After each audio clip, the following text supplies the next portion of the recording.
Shalom buat kita semua, puji Tuhan. Tak putus-putusnya saya berdoa agar Anda sekalian boleh tetap dilimpahi dengan kekuatan dan kesehatan yang dari Bapa. Di tengah persoalan bangsa kita yang begitu luar biasa, besar, dan membuat kita tentu sebagian juga terkena dampaknya. Bukan saja karena virus yang sedang menghadang daripada COVID-19, tetapi juga mungkin persoalan ekonomi, persoalan anak-anak yang bersekolah di rumah masing-masing dengan online, dengan pekerjaan yang mungkin juga terhambat, usaha yang mungkin mengalami juga penurunan. Segala sesuatu yang sedang terjadi tentunya membuat banyak di antara kita menjadi susah dan menjadikan kita khawatir. Tapi hari ini biarlah kita sama-sama mau belajar akan firman Tuhan. Kita percaya kekuatan yang dari Tuhan lah yang memampukan kita untuk melewati segala sesuatu. Saudara, hari ini kita coba belajar bagaimana untuk bisa menjaga hati kita. Karena dalam firman Tuhan berkata, waktu kita bisa menjaga hati, maka kehidupan dan kesembuhan itu jadi milik kita. Amsal pasal yang keempat ayat 20 sampai ke 22, saudara. Amsal pasal 4 ayat 20 bunyinya begini, saudara. Hai anakku, perhatikanlah perkataanku, arahkanlah telingamu kepada ucapanku, janganlah semuanya itu menjauh dari matamu, simpanlah itu di lubuk hatimu, karena itulah yang menjadi kehidupan bagi mereka yang mendapatkannya, dan kesembuhan bagi seluruh tubuh mereka. Saudara, firman Tuhan mengatakan untuk bisa kita mendapatkan kehidupan dan kesembuhan, maka Tuhan perintahkan untuk memperhatikan perkataan Tuhan. Perkataan yang mana yang perlu kita perhatikan secara khusus agar kita bisa mendapatkan kehidupan dan kesembuhan? Di ayat yang ke-23-nya, saudara, itu dijelaskan bagaimana kita mendapatkan kehidupan itu. Amsal 4 ayat 23 menjelaskan caranya untuk kita bisa mendapatkan kehidupan dan kesembuhan. Dikatakan begini, saudara. Jagalah hatimu dengan segala kewaspadaan, karena dari situlah terpancar kehidupan. Jadi ternyata, saudara, untuk bisa mendapatkan kehidupan dan kesembuhan bagi hidup kita, kita diperintahkan untuk menjaga hati. Karena waktu kita menjaga hati, maka kehidupan jadi milik kita. Di dalam kehidupan saya percaya ada kesembuhan. Di dalam kehidupan pasti ada kesejahteraan. Di dalam kehidupan pasti ada keberkatan dan kesehatan. Untuk itu, saudara, semuanya tentu kita butuhkan itu. Kita menginginkan sebuah kehidupan. Maka firman Tuhan hari ini berkata, jagalah hatimu dengan segala kewaspadaan. Sebagian orang mungkin bukan menjaga hati. Ada mungkin sebagian orang yang menjaga rumahnya, menjaga hartanya, menjaga investasinya, mungkin menjaga anaknya, saudara. Tapi sangat sedikit sekali orang menjaga hati, saudara.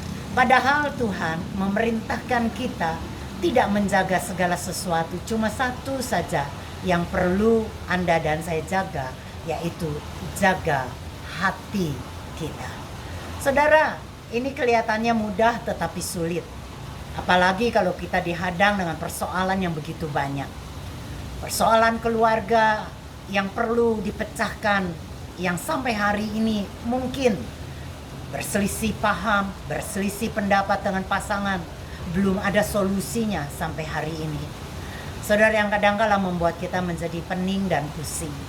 Belum lagi persoalan kantor, pekerjaan, saudara, yang mana juga membutuhkan konsentrasi, dan tentunya, saudara, di saat-saat seperti sekarang ini, di mana ekonomi juga lagi sedang mengalami penurunan, membuat kita juga sangat sulit menjaga hati. Belum lagi mungkin anak yang sekolah diliburkan, sehingga mereka harus sekolah di rumah dengan online.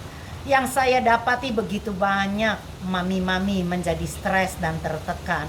Kenapa, saudara? Karena tiba-tiba harus menjadi guru di rumah masing-masing. Persoalan yang begitu banyak, saudara. Persoalan yang menghimpit, yang kadangkala membuat kita tidak bisa menjaga hati, saudara. Bagaimana caranya kita bisa menjaga hati kalau persoalan segala masalah itu begitu banyak? Saudara, saya belajar dari sebuah kisah yang sangat memberkati. Dan saya percaya ini juga sebuah kisah yang akan memberkati Anda semua. Terambil dari kitab 2 Raja-Raja, saudara. 2 Raja-Raja pasal yang keempat, saudara. Itu mengisahkan secara khusus ayat 23 sampai 27, saudara. Mengisahkan bagaimana seorang perempuan yang ada di Sunem, saudara. Wanita Sunem, saudara.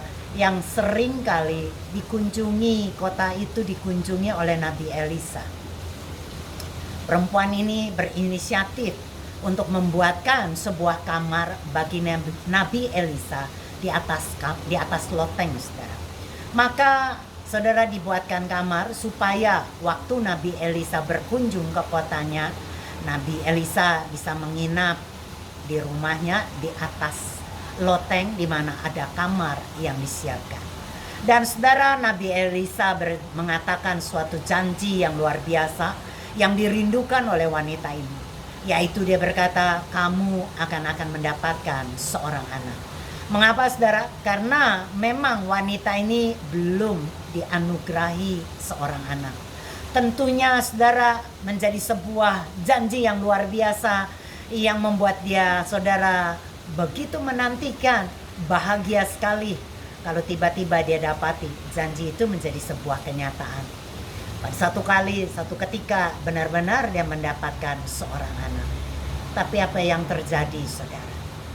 Anak itu satu waktu, saudara, menderita sakit dan tiba-tiba meninggal dunia. Wanita ini mengangkat mayat anaknya ke atas loteng di mana kamar yang biasa Nabi Elisa itu tidur. Mayat anaknya dibaringkannya dan kemudian saudara ditutupnya pintu. Dan kemudian dia keluar berjumpa dengan suaminya. Suaminya bertanya, saudara, mau kemana kamu? Dan kemudian perempuan ini berkata, aku akan mencari Nabi Elisa. Kok gak biasanya kamu pergi mencari Nabi Elisa pada saat ini? Ada apa gerangan?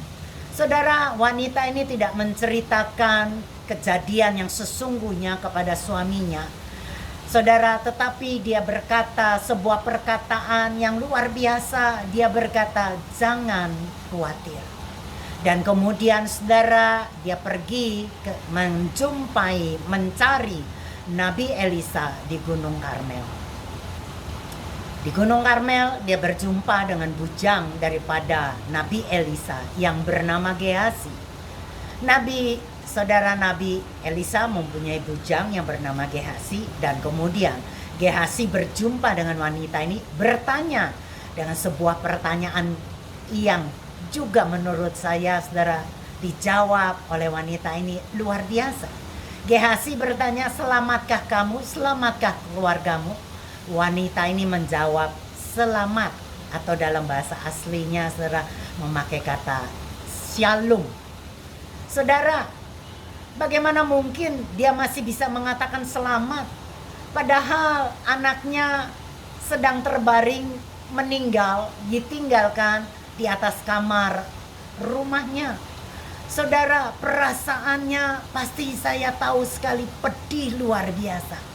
Anak ini adalah anak yang dirindukannya dan anak satu-satunya, saudara. Tiba-tiba meninggal dunia.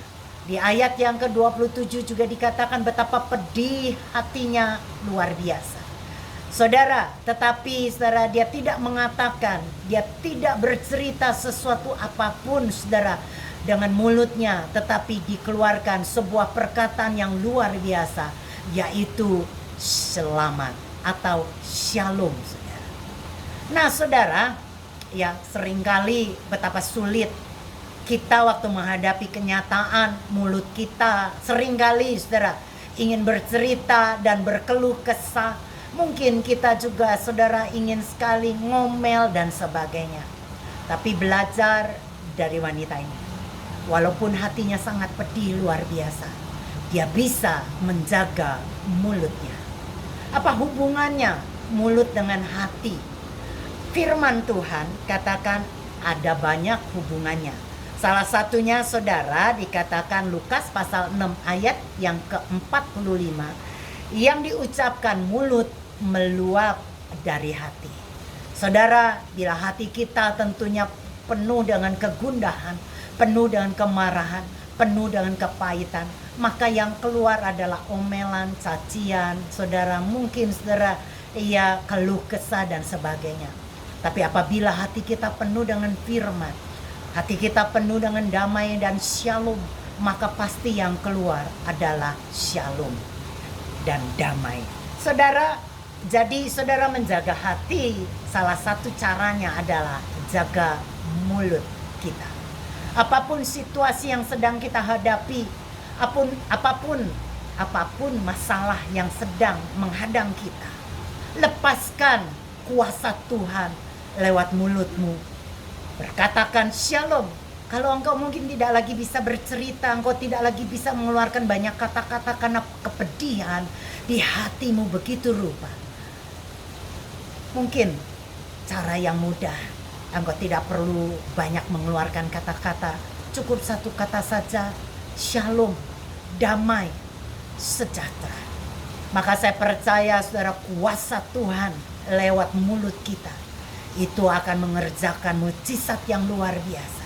Saudara, shalom yang dari Tuhan, yang kita ucapkan dari mulut kita, itu akan menghasilkan mujizat yang ajaib yang Anda akan lihat.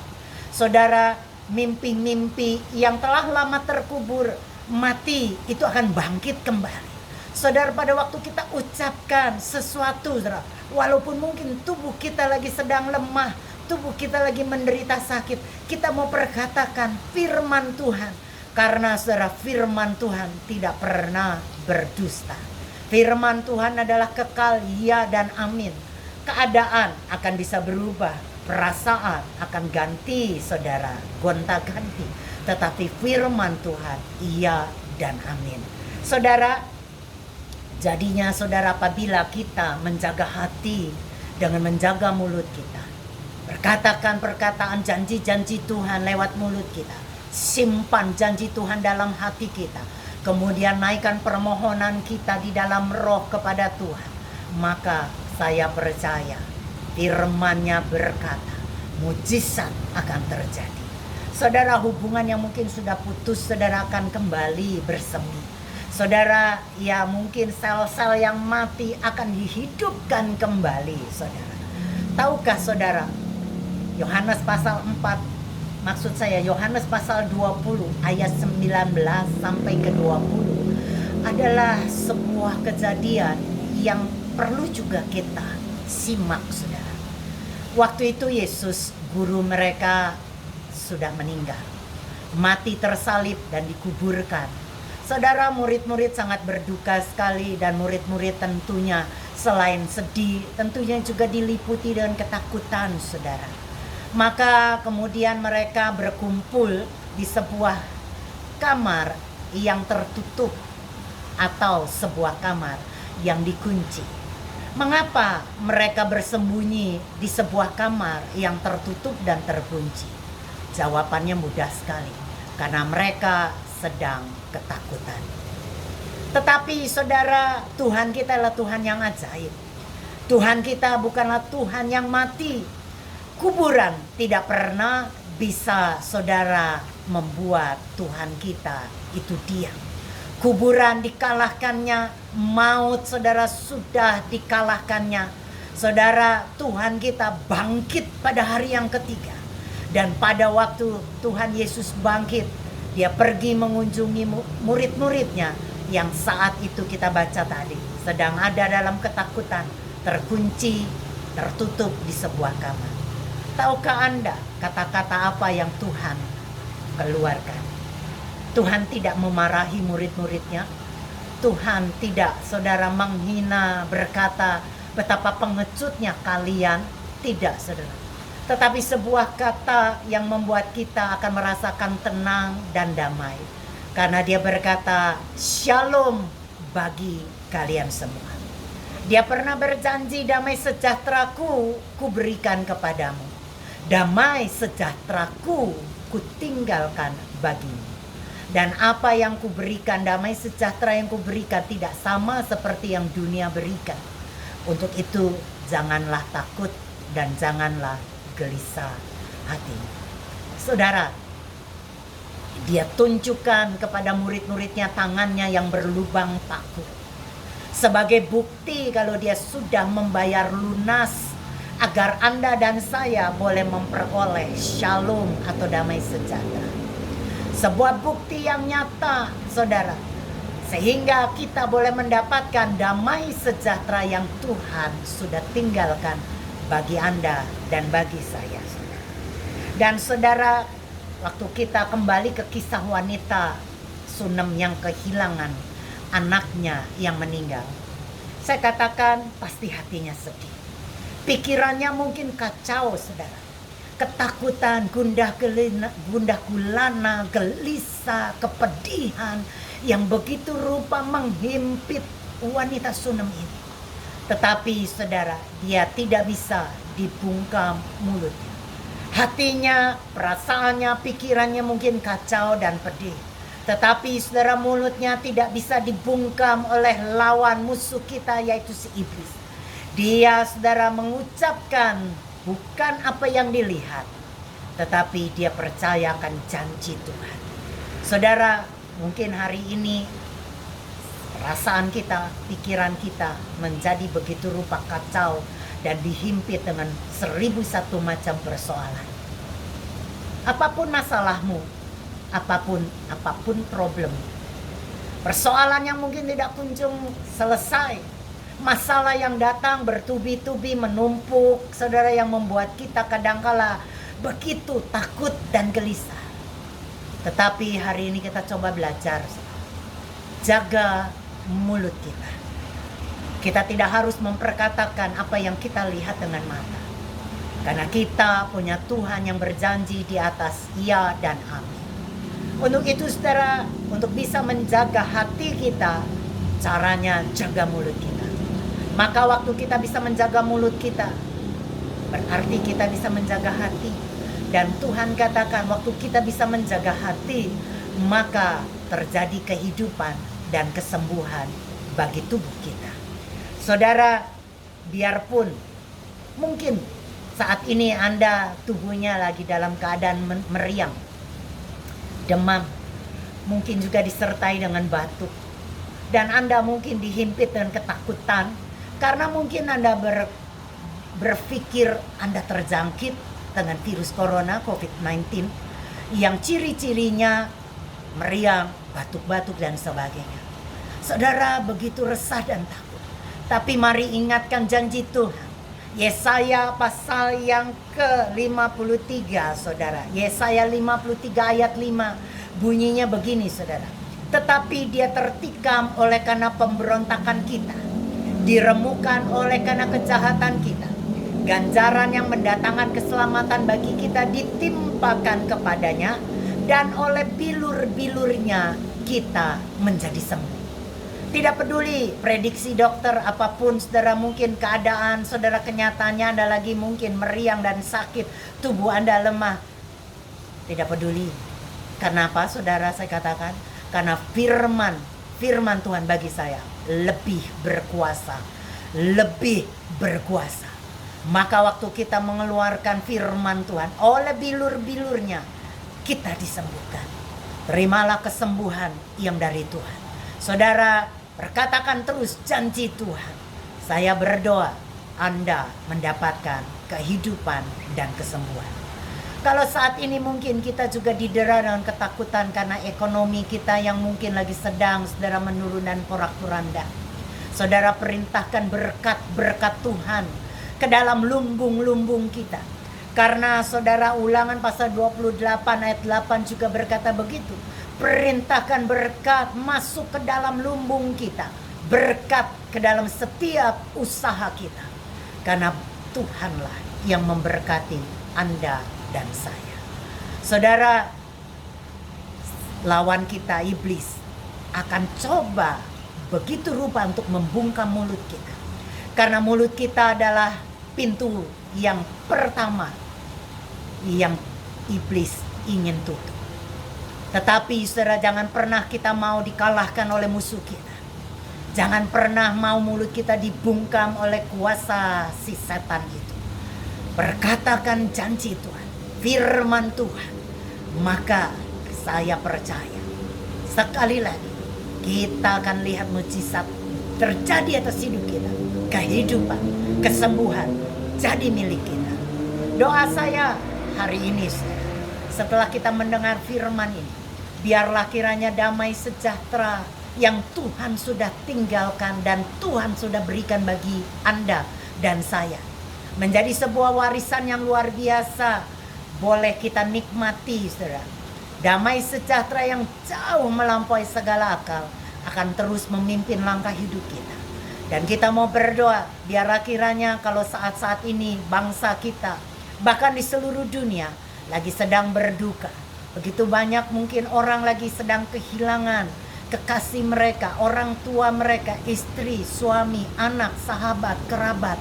Karena saudara meninggal karena penyakit. Kita turut berduka. Kita juga turut merasakan kepedihan mereka. Dan biarlah kita mau berdoa agar mereka yang ditinggalkan dipenuhi dengan kekuatan yang dari Tuhan. Dipenuhi dengan shalom Tuhan. Sehingga mereka boleh kembali dikuatkan untuk menjalani hidup ini. Berdoa untuk bangsa kita, untuk pemerintahan kita. Secara khusus kita mau berdoa bagi Bapak Presiden kita, Bapak Jokowi, dengan seluruh kabinet, dengan seluruh jajaran menterinya yang sedang bekerja keras untuk memberikan yang terbaik bagi rakyatnya. Kita berdoa agar mereka juga boleh dilimpahi dengan shalom damai yang dari Tuhan. Kekuatan Tuhan boleh melimpahi mereka, memberikan kesehatan kepada mereka. Dan kita berdoa agar biarlah semua masalah yang ada, yang saat ini terjadi, boleh berlalu, dilalukan Tuhan dengan segera dan cepat. Sehingga kita boleh kembali dipulihkan dan kita akan melihat pemulihan yang Tuhan kerjakan. Begitu dahsyat, begitu luar biasa. Segala kemuliaan bagi Tuhan. Dan biarlah Tuhan dimuliakan di segala bangsa. Shalom tentunya buat Anda. Hari ini saya perkatakan shalom bagi kita semua. Shalom bagi bangsa kita Indonesia. Shalom bagi keluarga kita. Shalom bagi kita semua. Haleluya. Amin. Amin.